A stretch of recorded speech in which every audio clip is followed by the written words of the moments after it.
All right, everybody, we're going to do a little exercise and have some fun. This is going to be the topic 1990s heavyweights.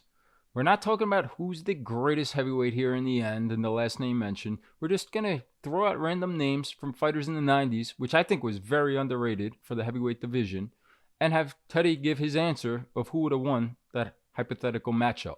So, with that being said, I just want people to know we're doing the 1990s. We're not doing the 80s. We're not going to include guys that fought most of their fights in the 80s, like a Larry Holmes or Tony Tucker, Michael Dokes, many others. And we're not going to do fighters in the 2000s. So with that being said, we're not going to include Vitaly Klitschko or Vladimir Klitschko. Vitaly won it in 1999. Most of his defenses were in the 2000s. So that eliminates guys in the 2000s that fought most of their title fights. Maybe Asim Rockman, Chris Birds, and others. So just want to throw that out there for context. And if you're ready, bud, we'll get it going. Yeah, we'll give it a shot. All right. So I'm going to start off. Lou Savarese versus Shannon Briggs. Shannon Briggs. Shannon Briggs and Bruce Seldon. That's a tough one. Shannon Briggs. Shannon Briggs and Francois Botha. Francois Botha, very busy guy. He couldn't punch, but man, he was busy. The White Buffalo. Bert Cooper or Francois Botha. Oh, explosive guy, Cooper. You know, he could catch you and hurt you. It would be a tough one. I'll go with Cooper, though. Explosive. Bert Cooper, Bone Crusher Smith. Bone Crusher Smith, bigger, taller, longer. He might grab him a little bit. He might make it a little uglier, but at the end, he would probably be able to get the decision.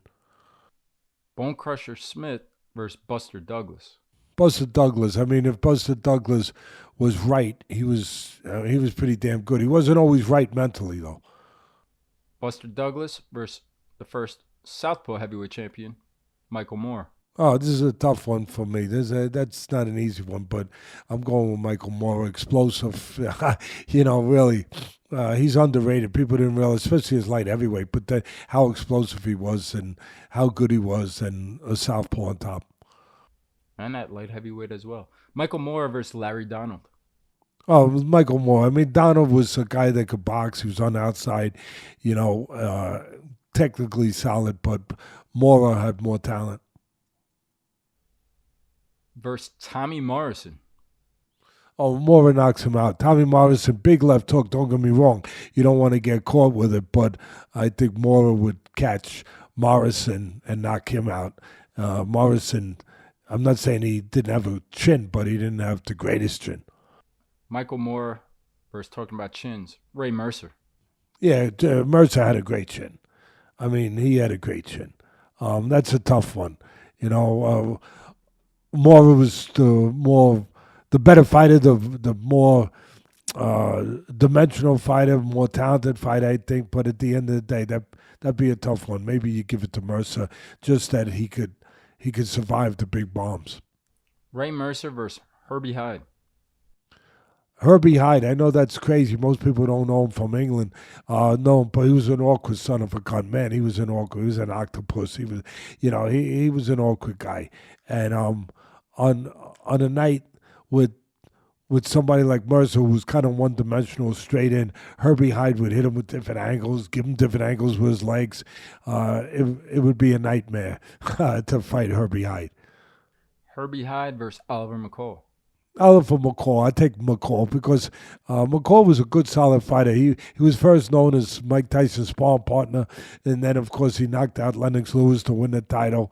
And then he had an unfortunate rematch where he had a collapse mentally in the ring. But McCall was a good, solid fighter.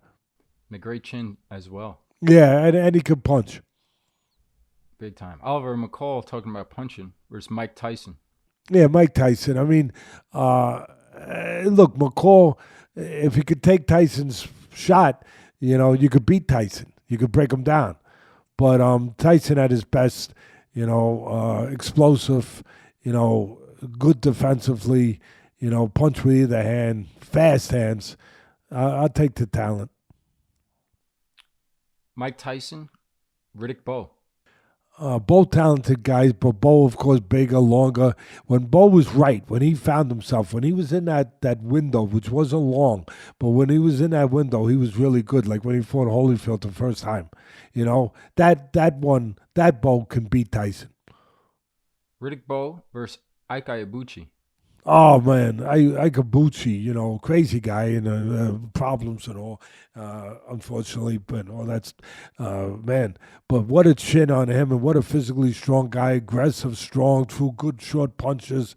Wow, that guy had who's he fighting? Who do you have him with? That was Riddick Bowe and Ike Ibuchi. Yeah, that would be.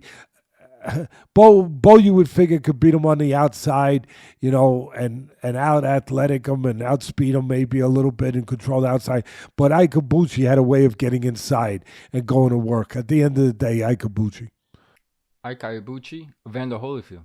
Oh, Evander Holyfield. Ikabuchi, tough guy, real tough guy. Scary to some people, but nobody's scared of Evander Holyfield.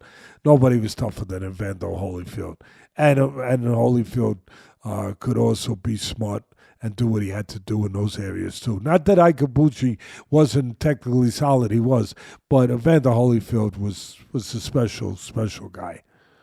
Real deal Holyfield or David Tua? Holyfield. I mean, David Tua had that left hook, man. He could knock walls down. But Holyfield had a chin like a wall when he was at his best, and he had more dimension to him. He would be able to outbox a more one-dimensional Tua. How about versus Andrew Galata, Holyfield Galata? Oh, Holyfield. Galata could fight. He was a good fighter, good hand speed. He could fight on the outside, inside, technically solid. He was talented, but mentally, he was a guy that you could get him to fall apart if he didn't get his way. He wasn't going to get his way with Holyfield. Holyfield versus a matchup that happened twice, Lennox Lewis. Yeah, you got to go with Lennox Lewis, bigger, longer. He did when it was a draw and a win for Lennox Lewis. So you got to go. You got to go with Lennox Lewis. Control the outside, that jab, straight right hand, bigger man. And a guy that knew how to fight tall. And lastly, Lennox Lewis versus Big George Foreman. I'm not going against George Foreman at his best. I'm sorry, I'm not. I mean, I like Lennox Lewis a lot and all that, and I just said it. But Big George Foreman, man. The guy had a great chin, a great puncher, obviously. And I'm going with George Foreman. Yeah, it was a fun little exercise just to go down memory lane and hear some of these names from the 90s. And I hope the viewers enjoyed it. Let us know. Let us know your thoughts. Do you want to see some more of these? We'll switch up the format, throw in some topics, give us some ideas, best chins, and we'll listen. And we'll come back, and maybe we'll do another one of these.